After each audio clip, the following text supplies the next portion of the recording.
one day someone's going to invent a time machine. And that when they invent a time machine, all time ceases to become linear. So you think if you have a time machine, well, I'll just go back to the time where they were making the pyramids and I'll watch them do it. That's not what it works like.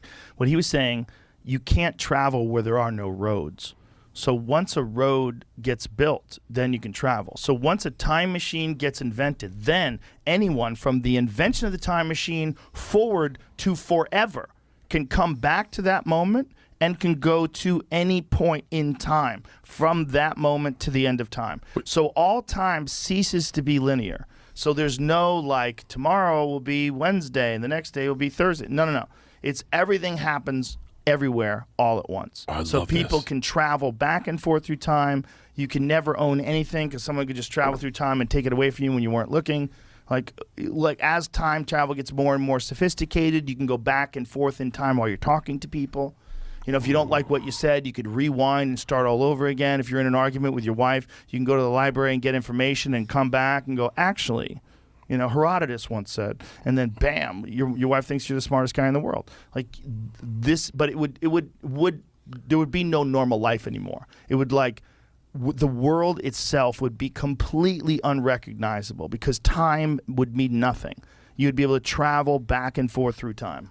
You can time travel right now, go back in the past. In the past. Well, what's one thing you'd like to see again? See, that would be a different kind of time travel. That's an unrealistic theatrical version of time travel because, like you said, once time is invented, once time travel is invented, that's the time you can start traveling. So you can't go before that. Right. Okay. So like here we are, it's May of 2022. If time travel is invented in June, we're not going back to April. You can't go back to April. Okay. But you can go from June to a million years in the future and see what people look like. You'll be able to do that. But they'll be able to come back too, and everything's going to be happening everywhere all at once. There's not going to be any sort of structure to life. There's not going to be anything in terms of money, possessions. As long as you could freely time travel, there will be no time.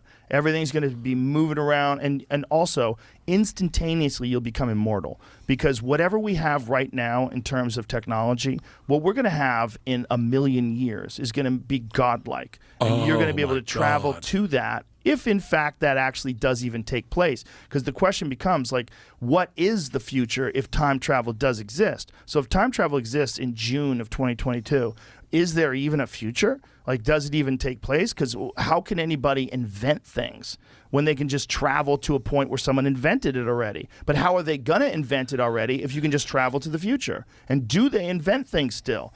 Or do people, if they do invent things, what's to stop people from going back before them and taking the idea and introducing it before that? Thus, there'll be no intellectual property because there'll be no way to say you came up with it first.